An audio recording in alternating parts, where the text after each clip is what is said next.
Slav Delaliyen Kurdî Spacê. Em bi vîdeoyekî nû li pêşberî we ne.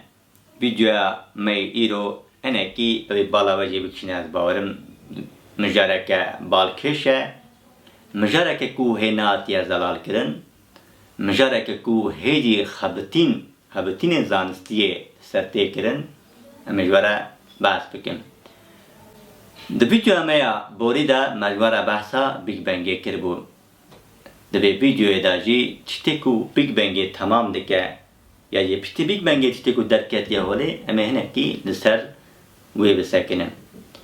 Wekî ku dibe ku hatibe heşê we jî, dibe ku çarxê mejiyê we jî kiribe, mijara ku ez ji we re behs bikim heyberê reş e, an jî maddeya reş. Bi hin pênaseyeka din vejena reş. Heyberê reş girseyeke nexuyayî ya parazî ya lê tê fikirîn ku etkêşiya rojbend û cismên dinyên asîmanî jê ye. Ji ber ku qasê xwe yê nexuyayî yê materyalî nayê ravekirin bi teşe, berberabûn û digevherînên xwe astrofîzîkban gengeşe dikin ku divê tiştekî girseyî yê nehatiye keşfkirin hebe. Wisa xuyayek ku ev girse qewî tesîrê li maddeyê asayî nake. Bi awayên we kirinên ripî reş bi temamî. Yan jî kişandin ya jî belavkirina fotonan. Tevî ku zêde pêşve çûyîn nîne lê konîne dane pey karakterîstîkên vî tiştê wan da û çend fikrên xwe hene di derbarê çîbûna wî de. Ez ê bala we bikişînim ser vê derê baş guyê xwe bidinê. Eger ev maddeyê reş ku em behsa wî dikin hebe ji sedî heştê û pêncê materyalê gerdûnê ew e û ji sedî bîst û pênc jî enerjî ye. Tiştekî geleke muazzam e li pêşberî me ye. Ne tenê li pêşberî me. Gelek kesên ku serê xwe bi vê mijarê re değişînin, wekî fîzîkban, wekî astrofîzîkçî, wekî kesên ku li ser em bêjin gerdûnê lêkonîna dikin, balak gelek kesan dikişîne. Em maddeyê ku em behs dikin gerdûnê fire dike. Wekî ku we jî di vîdeoya borî de di Big Bangê de eger bê bîrawe, me gotibû ku Big Bang teoriyeke ku em bêjin ji teqîneke teqînên mezin e, me gotekî ev teorî ne rast e. Big Bang ne teqînek ji teqînên mezin e. Pênaseya Big Bangê mezinbûn û berfirehbûna gerdûnê bû. Ew qas ku kesên li ser vê mijarê radiwestin, ev heyberê reş an jî maddeya reş dibe ku çi be, em hinekî li serê rawestin.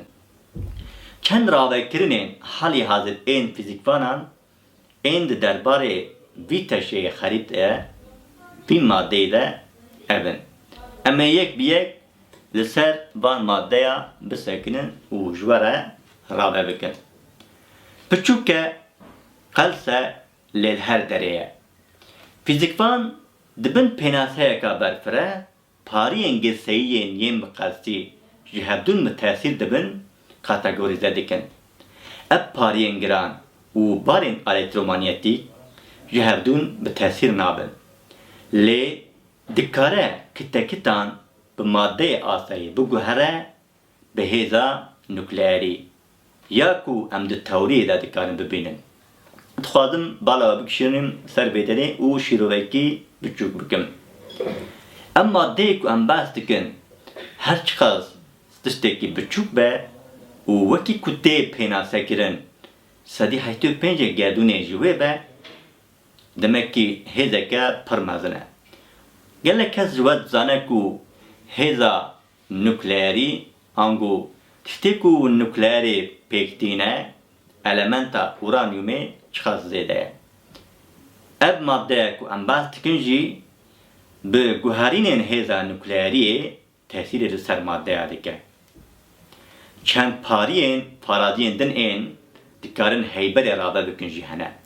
Girseyên kêm, pariyên bi kêm nabir ên jî ra aksiyon tên gotin hiç nehatine dîtin. Lê tê ravekirin ku çima hin zivîrînên seyr neynikî yên ters ên di fîzîka kuantumê de wek dibe xuya bibin nîne. Ji ber ku dabeşkî tiştên em dibînin dibin, em dikarin wan bibînin. Eger ku hebe, ji cerebînên ku heta niha hatine kirin, tu encam nehatiye peyda kirin. Yani ev tiştê ku em behs dikin hebe, ihtimale ku tu encam jê dernekeve jî. Li ihtimale ku gelek encamên zanistiyê jî xwe bide der. Ya duyem, mezin e, reş e û hindik e. Ji bûna cureyekî nû yê materyalî bêhtir heyberê reş dibe maddeyekî asayî bi der asayî bilive. Heyberê wisa kompakt ê atofîzîkê yê girseyî yek jivan e. Ew jî mîna cismên asîmaniyên wek stêrkan têr nabiriqin. Bi ihtimaleke mezin bi qasê tirê ji sedî heşt û pêncê maddeyê di gerdûnê de dînbe. Di serî de me gotekî gerdûn ji sedî heşt û pêncê vê maddeyê ye. Lê divê de em dibêjin ku ji sedî heşt û pêncê vê maddeyê dibe ku di gerdûnê de nînbe. Nexwe em awayekî matematikî nêzîkî meselê bibin, ji sedî pazdeyê vê maddeya reş, ji sedî heşt û pêncê gerdûna ku em têra dijîn, gerdûna ku em behsa wê dikin, pêk tîne, ev jî tiştekî gelek berbiçav e. Şaşî, asê şaşî em ê ser şaşiya ku em nê niha behs bikin bisekinin. Ne pir pêkan e, lê di meseleya karîgeriya etkeşiya çawa ye û tiştê awaneyên xerase li bal hev digire çi ye de dibe ku em şaş bin jî. Fîzîkban misêva tez û vetez dikin relativîtiya Einsteinê. Dikevin hewla dîtina naqûqiya herî biçûk, di rewşa cihekî hejîniyê pê rêyeka ravekirina maddeya reş bê dîtin, bê hewcedariya curên nû yên pariyan ya jî tiştên seyr. Eger ev maddeyê reş ku me niha behsa wî kire, ku bê dîtin hewcedariya bi cureyên nû yên ku gerdûn çawa bûye, çawa ketiye vî halî, bi çi awayî wisa bûye, bi çi awayî teng dibe an jî fire dibe nîne. Ji ber wî mijara ku niha me ji were behs kir, mijareke hê ku tam nehatiye çespandin jî mijareke gelek merakdariyê ye ku fîzîkçî, astrofîzîkçî û kesên ku bi gerdûnê re eleqedar dibe li serê radiwestin.